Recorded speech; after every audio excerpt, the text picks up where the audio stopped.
Hi folks, so welcome to the start of another week, and we're going to do first starters without a calculator, and then I'll explain what we're going to be doing this week.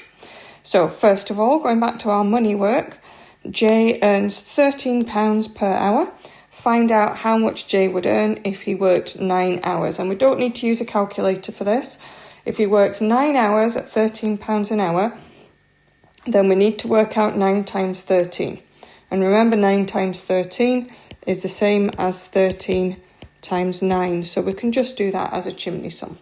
So 3 9s are 27. 1 9 is 9. Add the 2 makes 11. So Jay would earn £117 for working 9 hours at £13 per hour. Okay. Next one, work out 30.04, take away 6.85. So remember, when we set this out, the things to bear in mind are, first of all, the most important thing is that you get these decimal points lined up. Otherwise, if we hadn't done that, if we'd started off and I'd just written down 30.04, take away 6.85, then that makes no sense at all, does it? We don't know, well, for a start, what column's that 8 in, and it just doesn't match up. We can't perform that calculation at all. So we need to do it properly. We write down the first number, put in the decimal point for the second, the 6 goes before the point, and the 8 and the 5 follow the point. Make sure you write down what it is you're doing and pay attention to that. So first thing then, 4 take away 5.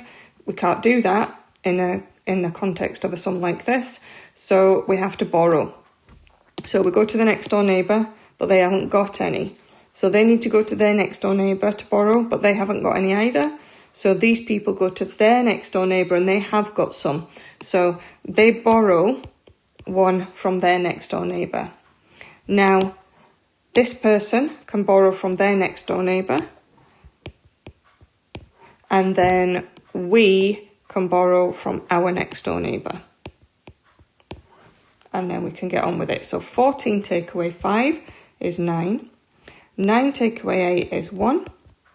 9 take away 6 is 3. 2 take away nothing is 2. So our answer is 23.19.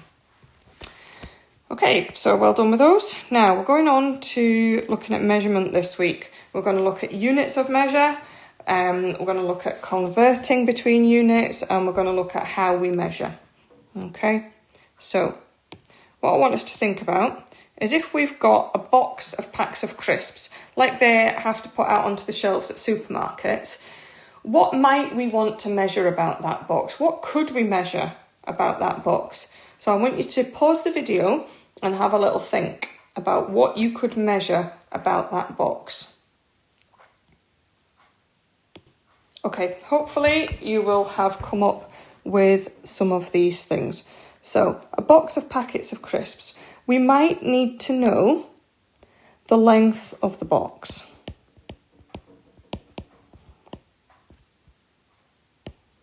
Okay, and when we've got a box, it's got different lengths, hasn't it? We could measure this length here, we could measure this length here, and we could measure that length there. Okay. We might want to measure the weight of the box. Okay. If we were using some machinery to cart boxes around in a warehouse, for example, it's important, as well as knowing the size of the box, it's important to know how much the box weighs, because some of this machinery will have limits. Remember, when we're looking at mass, when you've been doing this in science, when we've been looking at weight, when you've been doing that in science, what we're really talking about, if we refer to the weight of a box, is we're talking about the mass of the box. But in general English usage, we tend to talk about weight when we mean mass. Okay, so we might want to know the lengths on the box, the weight of the box. We might want to know how much space the box takes up. So that would be the volume of the box. Okay, So that's how much space it would take up. So let's have a think about this. You might have thought about something else that we might need to know about the box. But let's think about what we would measure. What units would we use to measure these things? So if we're measuring the length of a box, that length or that length or that length, if it's a box that's got packets of crisps in it, it's not going to be, for example, the size of a house. So we can use, think about the units, we could use centimetres, we could use millimetres if we wanted to. I don't think the box would be big enough to measure it in metres.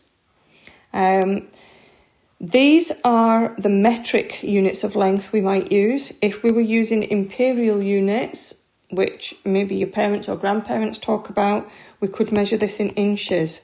But we don't really use inches when we're measuring things like lengths of boxes. We tend to only really use inches now when we're talking, well, I'll save that bit because we're coming on to it in a minute. Okay, so let's think about the weight or the mass of the box. If we want to know what the box weighs, then the units that we could use, if it was a very light box, we could use grams. If it was a bit heavier, we might need to use kilograms. Okay, it depends how much is in this box. Now, obviously, crisps are not a particularly heavy thing. If it was a box of bricks, we'd be measuring it in kilograms for definite. Okay, then we might think about the volume of the box. So that's how much space the box takes up. Okay, so the units that we use for volume are cubic centimetres. So they're little boxes that are a centimetre by a centimetre by a centimetre. Think of that like maybe like a sugar cube. Okay, we could measure it in cubic metres, which would be a metre by a metre by a metre. So a lot bigger than a centimetre. We could think about volume in terms of liquids as well, in which case we'd be using millilitres or litres. Okay, we're going to go on later on in the week to look at all these different kinds of units of measure. Okay, so there might be other things that you want to measure about the box, but we're going to move on just now and think about a person. What might we want to measure about a person? So again, pause the video, think about what you could measure, different aspects of a person, and then come back. Okay, so a person, we might want to know their height. We might want to know their weight. We might want to know their shoe size. We might want to know what percentage of their body is water, or what percentage of their body is fat. Okay, or we might, instead of wanting to know the percentage, we might want to know what amount of their body is water, or the amount of their body that is fat. Okay, we can look at lots of other things about a person that don't involve measure. So we could look at aspects including things like hair colour and eye colour, but they're not for measuring. Okay, if we're talking about measuring things, we might want to know what the volume of a person is. How much space do they take up? Okay, we probably wouldn't want to know that, but if you're thinking about the measurements of a person, these are the kind of things that, generally speaking, we're talking about. Okay, so let's think about the units that we would use. So if we're measuring the height of a person, we might use metres, or we might use centimetres, or we could use feet and inches. Okay, feet and inches belong to the imperial system of measurement, which we don't really use that much anymore. We tend to measure height in centimetres and metres now. So again, we'll look at converting between these units a bit later in the week. Okay, now we might want to measure somebody's shoe size. Now, we can ask somebody their shoe size, and they would be able to tell us, and it would be a number. But we're not really measuring it, are we? So if we were measuring, we'd probably look at foot length. Okay, and we could measure that in centimetres. All right, if we wanted to know what a person weighs, we would weigh them. And remember, though, it's their mass that we're actually finding out. So the weight of a person can be measured in kilograms and grams. Although remember, grams are tiny, so you're probably going to measure it in an amount of kilograms, or you might use stones and pounds. The stones and pounds, again, belong to the imperial system. Okay. If you're measuring the amount of water or fat that's in a person, that might be measured in kilograms or grams, or it could be measured as a volume. So if you've got fancy scales that are called like body composition scales, they'll tell you what percentage of your body is water and what percentage of your body is fat, and also things like what percentage of your body or the amount of your body that is muscle. Okay, so they tend to be percentages, but they can also express that as an amount. Okay, so it might, for example, tell you when you weigh yourself that 2 kilograms of your body is muscle.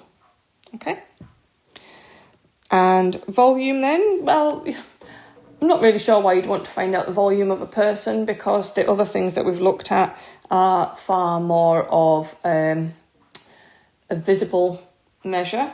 But if you wanted to know the volume of a person, you could measure how many litres a person has in their body. Okay, you probably wouldn't measure their body volume in cubic centimetres. All right, and you probably wouldn't measure their body in cubic metres, although you could do.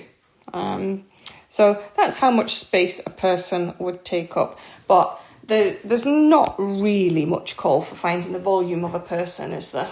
Okay. Right, next thing then. Football pitch. What measurements might we want to know about a football pitch? Well, we might want to know its length and breadth. Oops.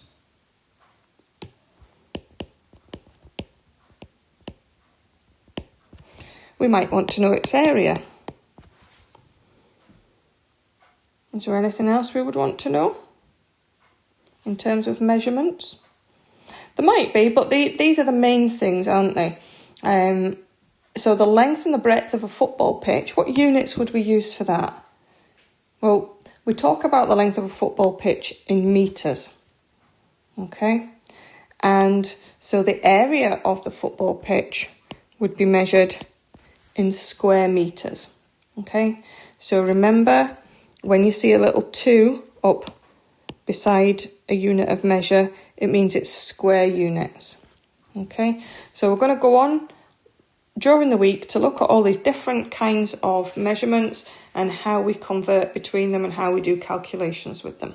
Okay, but all we needed to do today was have a little think about what we might want to measure and the kind of units that we might do it. So I'll see you tomorrow when we'll actually work something out. Okay, bye.